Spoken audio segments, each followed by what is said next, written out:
Hi there, traders. This is Brad Gilbert with the FX Market Insight for Monday, the 22nd of July.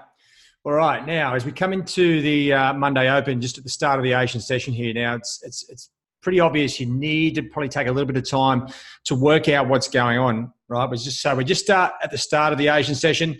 Now, predominantly or usually on Mondays, it's a little bit loose, and that sort of comes back down to what's really driving the market. Now, the core market drivers.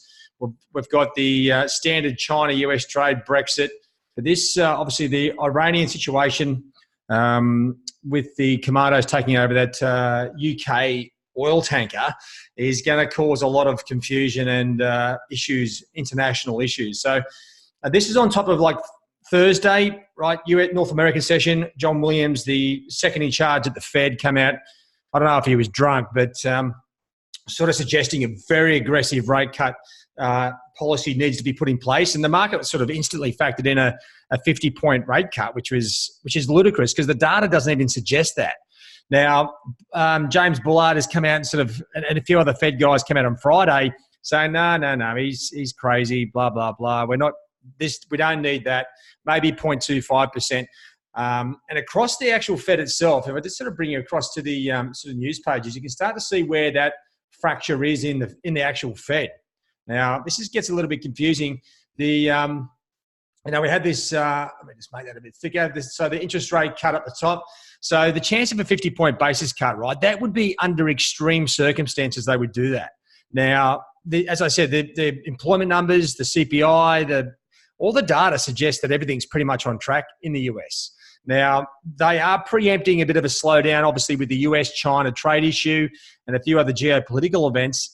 There may be a reason for a 0.25 just to give it a little pep up, but the Fed is very undecided. After the last recent data, the last couple of weeks, it was even wondering whether they would even cut rates in July. So anyway, a 0.25% rate cut is expected. And this is where the major news pages, you can see, obviously, the British response is going to be pretty important. It's going to be interesting to see what happens. Now, historically, Britain does not mess about. If there's some sort of international calamity, they will jump in ready to fight. But we'll have to see how that plays out. Now, here's the other. Basically, what I'm trying to say is there's a whole range of other news out here. You got now the retail sales figures in Canada were pretty crap.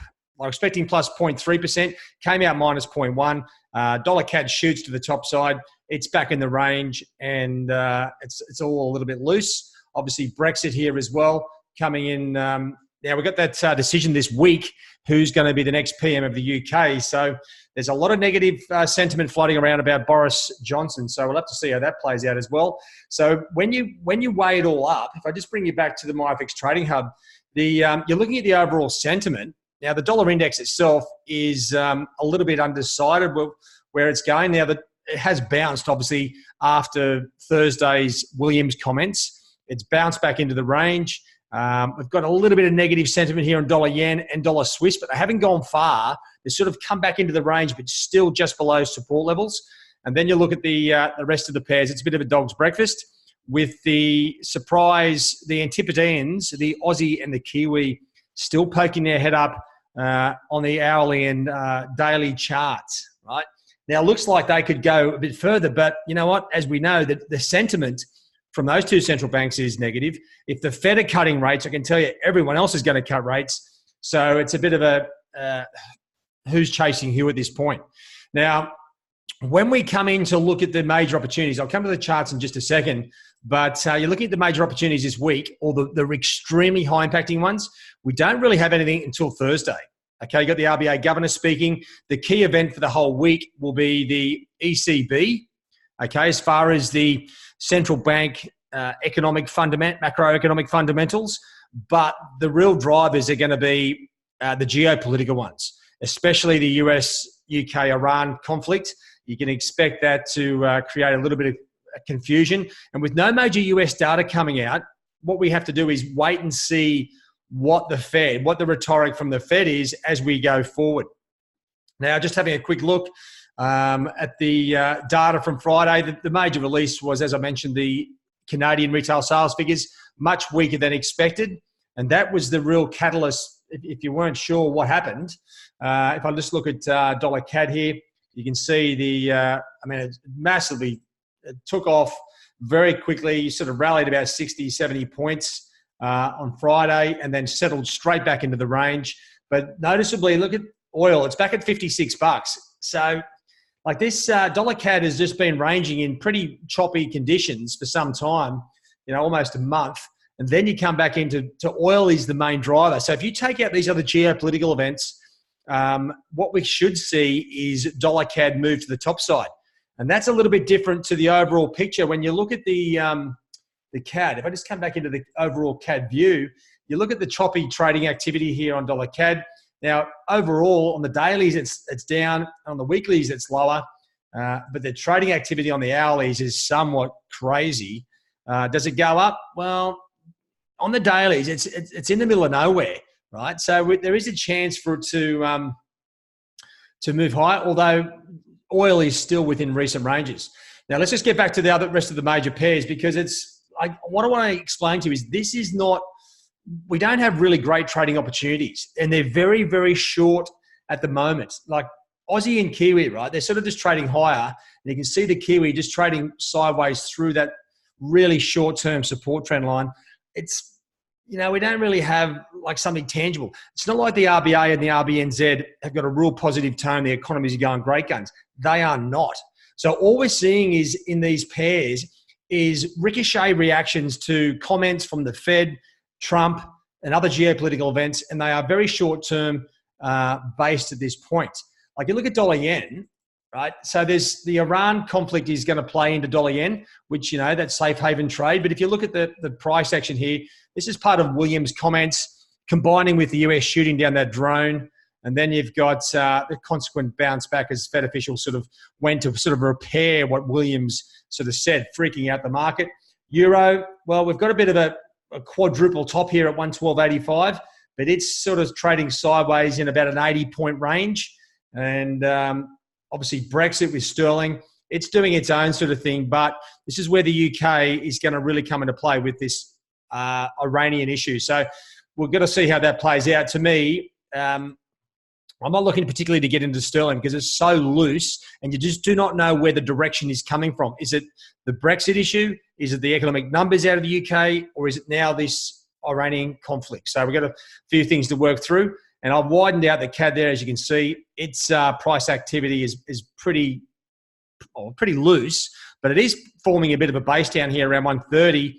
And if oil continues to fall, right, head that way, well, then that should take dollar CAD higher. But you know what? It's all purely spec at this point because there's no clear direction from the Bank of Canada, being nullified by the Fed. Everyone's focusing on the Fed and what that does for us. And it's pretty hard at this stage to really work out what the hell is going on, So with the dollar index, right, so, sterling and euro being the main catalyst, it really needs to get above this resistance line to sort of get something happening. Unless that happens, we are going to continue to grind away in this recent range.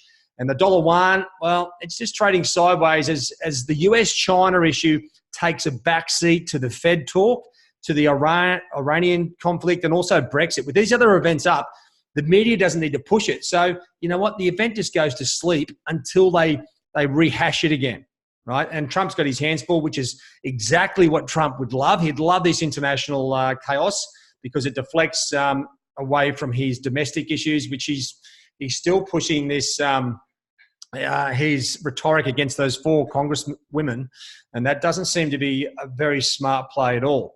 So when you come back into it to start the week, what have we got? Well, you know what? It's a bit of a wait and see situation. We've got normal Monday liquidity. There's no major gaps in the market, which is a good thing. But just be aware that Iranian situation could escalate very quickly. The Fed, I think they've gone into damage control already, and they are sort of almost suggesting there's a 0.25% rate cut, and we'll have to wait for that event to see if that's it. And I think, for me, the Fed will go, here's a 0.25% cut. We're going to wait and see how the data comes out, because you can't come in and commit to a massive cutting sort of framework when the economic numbers, the key ones, CPI, employment in particular, are actually quite strong, or bouncing from the recent results. So To me, what are we going to do? Well, I'm going to wait for Monday to get out of the way before I sort of really commit to anything at this stage. I know the good thing is we can see where the major economic events are, right? So it's really Thursday. So where do we look for direction?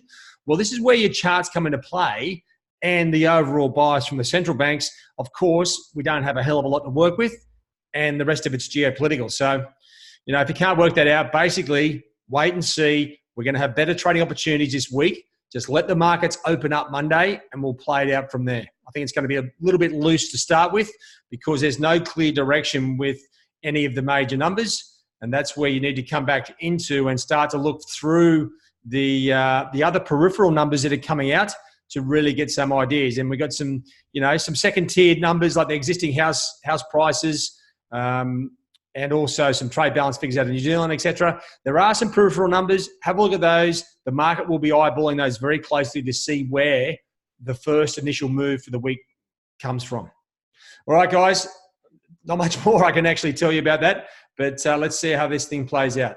Cheerio.